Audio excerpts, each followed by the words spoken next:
Good morning student. I am going to teach you about next topic, secretion of the intestinal juice. In previous classes you have studied about the secretion of the intestinal juice, which consists of secretion of the pancreatic juice and secretion of the liver. These are known as the bile. It is mixed in the small intestine and secreted, and some part of the carbohydrate, protein and fats are digested in the small intestine. Here also it is the intestinal juice. In previous classes we have told you about the pancreatic juice, which consisting some enzymes, and liver secretion bile, which digests the some fats and their function is emulsification. Today I teach you about the intestinal juice, which are secreted by the mucosa of intestine. So these are the following enzymes which are present in the intestinal juice, which are secreted by the mucosa of intestine. First, erepsin. It converts the peptides and dipeptides into amino acids. Peptides and dipeptides, these are the already digested in the stomach. So here, finally, by the intestinal juice and also in duodenum, it is finally changed into the amino acids by the erepsin. Second enzyme is enterokinase. It changes inactive trypsinogen into active trypsin. In other words, you can also say it converts inactive trypsinogen into active trypsin. Then maltase, it converts maltose into glucose molecules. These are the further digested part of the carbohydrate. Then sucrase, it converts the sucrose into fructose and glucose. Then lactase, it converts lactose into galactose and glucose. After this, lipase, it converts fat into fatty acids and cholesterol.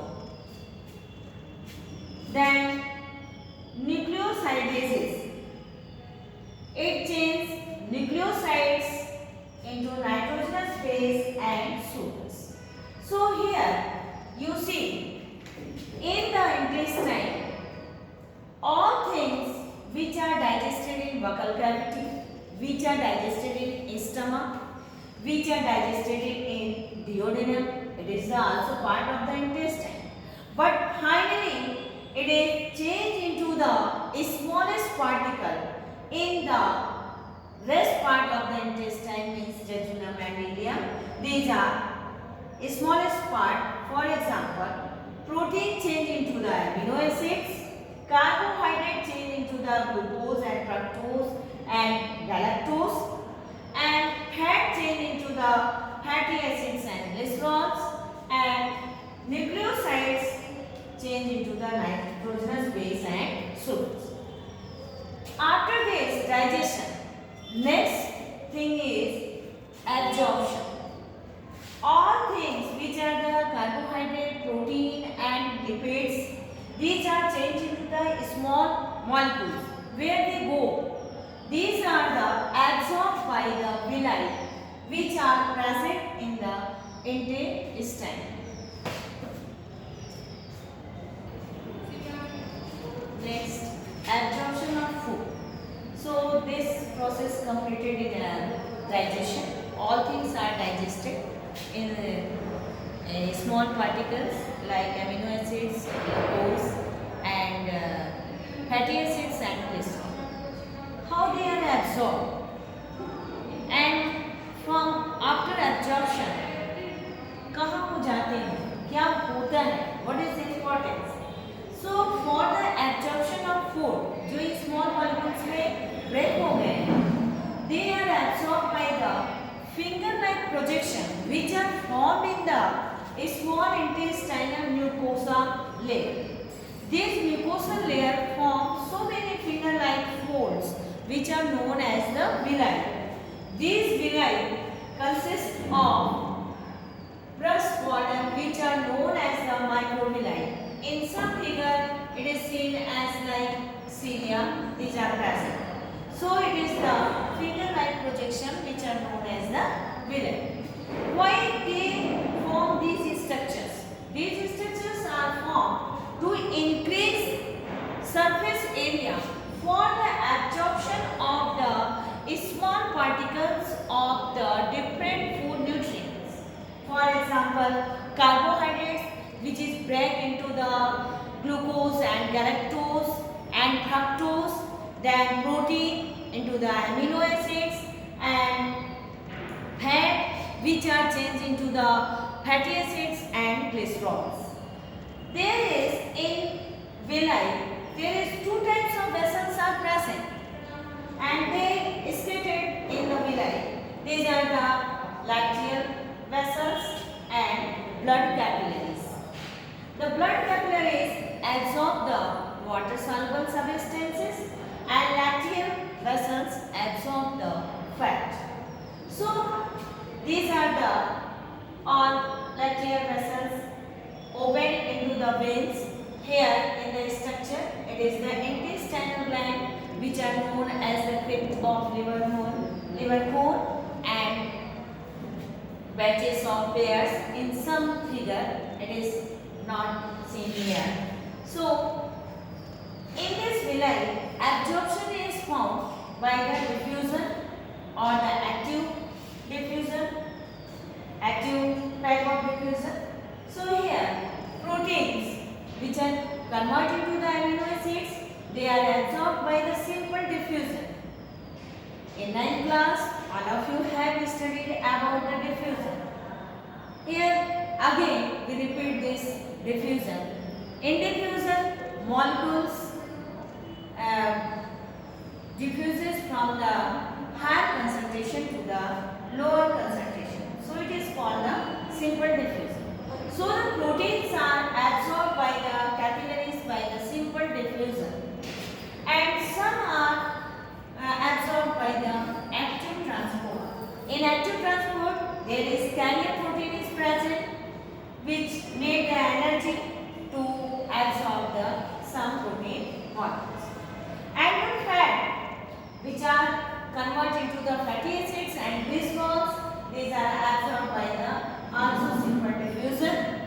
And inorganic salts, vitamins, water, it is also absorbed by the simple diffusion in the small intestine. Mostly water, these are absorbed by the colon part of the large intestine. All the veins which are present in the villi, they are mixed to each other and they unite from the small intestine and the veins from the stomach. So from the stomach and from the intestine, from the villi, all veins unite to each other and they form a system which are known as the hepatic portal vein system, and then it goes to the liver and their absorption of food is by the liver, by this hepatic portal vein. All veins which are come to the villi and from the stomach, from the intestine, and they unite together and form the hepatic portal vein, and then absorbed by then this hepatic portal vein goes to the liver and there these foods are absorbed. Next topic is assimilation. What is assimilation? After absorption, these foods mix with the cytoplasm of the cell of the tissue. This mixing of foods are known as the assimilation. The mixing of food into the cytoplasm of cell or tissues is known as the assimilation. So here all digestion is completed. First step is ingestion, second absorption, and third is absorption, and fourth is assimilation, and fifth is digestion. After assimilation, undigested food materials are also present in intestine, which are not digested. They are ejected by the body, by the large intestine to outward. So it is the last step, digestion.